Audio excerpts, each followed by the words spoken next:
விஜயின் கடைசி பட போஸ்டரில் தீப்பந்தம் இருக்கக்கூடிய நிலையில் தேமுதிக கொடியிலும் தீப்பந்தம் இருக்கிறது. விஜய் என்ன அரசியலை முன்னெடுக்கப் போகிறார் என்ற கேள்வி தற்பொழுது எழுந்திருக்கிறது.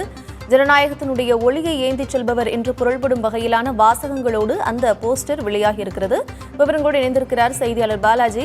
பாலாஜி, சற்று நேரத்திற்கு முன்னதாக இந்த போஸ்டர் குறித்த பல விவரங்களை பேசினோம். தற்பொழுது தேமுதிக கொடியிலும் இதே போன்றதொரு தோற்றம் இருக்கிறது. தற்பொழுது விஜயினுடைய கொடியிலும் இதே போன்றதொரு தோற்றம் இருக்கிறது. ஏற்கனவே கோட் படத்தில் விஜயகாந்த் வந்ததற்கே நிறைய ரசிகர்கள் விஜயகாந்தினுடைய அரசியல் பாணியை முன்னெடுக்கிறாரா அப்படிங்கிற விஷயங்கள் எல்லாம் சொன்னாங்க. தற்பொழுது என்ன அரசியல் பாணியை அவர் முன்னெடுக்க போகிறார் என்ற யூகம் எழுந்திருக்கு. கார்த்திகா, இந்த போஸ்டர்ல அந்த தீபத்தை பத்தி நம்ம பாக்குறதுக்கு முன்னாடி கோட் படத்தோட இடத்துல இருந்து அது கதையை நான் சொல்லலாம்னு இருக்கேன். அதாவது கோட் படத்துல விஜயகாந்த் கேமியோ ரோல்ல பிளே பண்ண போறாரு அப்படின்ற தகவல் இந்த படத்தோட படப்பிடிப்பு நடந்துட்டு இருந்த போது நமக்கு தகவல் வெளியாச்சு.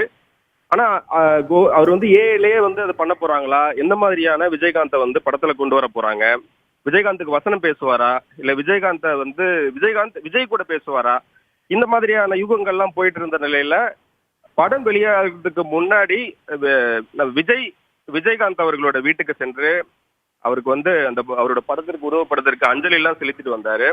அந்த சமயத்துல தேமுதிகவோட தொண்டர்களை விஜய் தன்னோட கட்சிக்கு இழுக்கிறதுக்கான வேலைகள் பார்த்துட்டு இருக்காரு அப்படின்னு சொல்லிட்டு சமூக வலைதளங்கள் எல்லாம் பேசு பொருளாச்சு.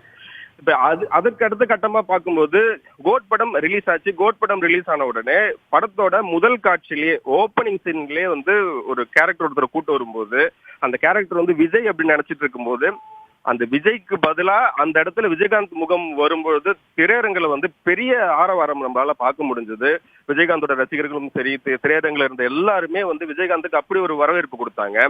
அந்த விஜயகாந்த் முகத்திரையை கழட்டும் பொழுது அந்த முகத்திரைக்கு பின்னால் விஜயின் முகம் வெளியே வரா மாதிரி அந்த காட்சி அந்த படத்துல பதிவு செஞ்சிருப்பாங்க.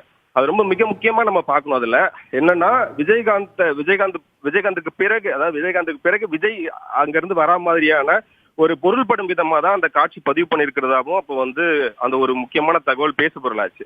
இந்த நிலையில அவரோட அடுத்த படமான 69வது படம் கடைசி படத்துல அந்த தீபம் ஏந்தப்பட்டிருக்கும் இந்த விஷயம், இந்த போஸ்டர் தேமுதிகவோட கொடியில இருக்கிற ரெண்டுமே சேமா இருக்கிற அப்படின்ற மாதிரி ஒரு பொருள்படும் விதமா இதை நம்ம புரிஞ்சுக்க முடியும். கார்த்திகாக, விஜயகாந்த் அரசியலுக்கு வந்த பொழுது மாற்று அரசியலை எதிர்பார்ப்பவர்களுக்கு ஒரு நம்பிக்கை தருபவராக இருந்திருக்கிறார் அப்படின்னு சொல்லக்கூடிய நிலையில தற்பொழுது விஜயகாந்தனுடைய பாணியில்தான் விஜய் தன்னுடைய அரசியல் பாதையை தீர்மானிக்க போகிறாரா அப்படிங்கிற கேள்வி எழுந்திருக்கு. விவரங்களை வழங்கியமைக்கு நன்றி புனிதா பாலாஜி.